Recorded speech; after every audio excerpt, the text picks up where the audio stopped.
All right, let's do some continuing coverage of Hurricane Preparedness Week.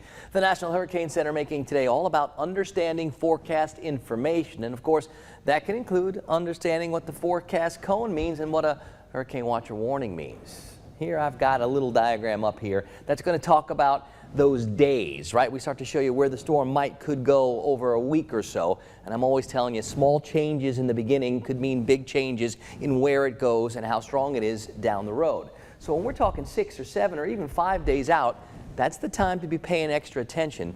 But we don't get focused too much on exact locations or intensities because we know it's going to change. Now by days 2, 3, and 4, we've got a much better handle on pretty much the ideas of where things are going. And that's where we want to make our preparations and maybe even make those plans to be someplace else.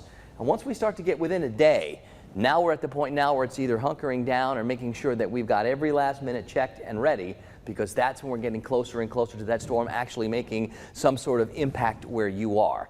And then we start to talk about these things, the watches and warnings. This is my favorite graphic ever, not just because it's Taco Tuesday, but because it really illustrates what we're talking about when we say a watch versus a warning.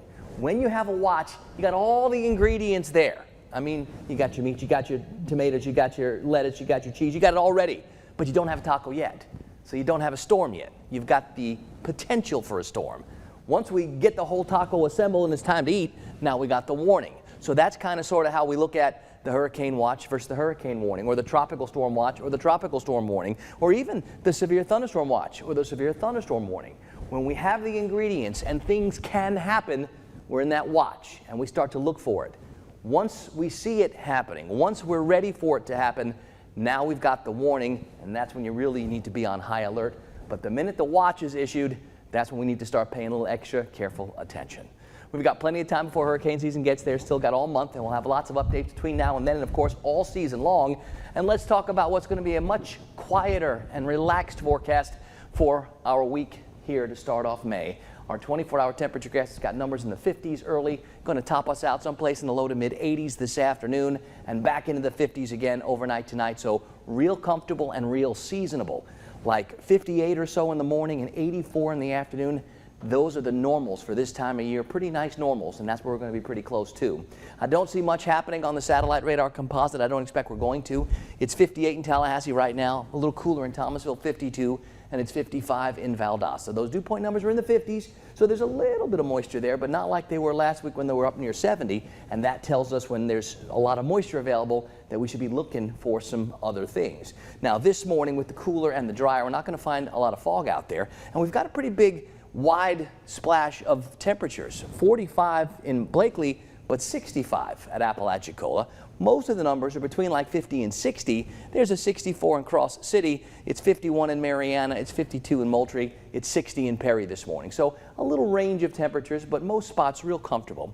That breeze is noticeable, and it will be today. I don't expect it to have any fog out there. There's not enough moisture, and that breeze will stir things up. But I don't think it's going to be as windy today as it was even yesterday, and that's certainly not as windy as it was back on Sunday.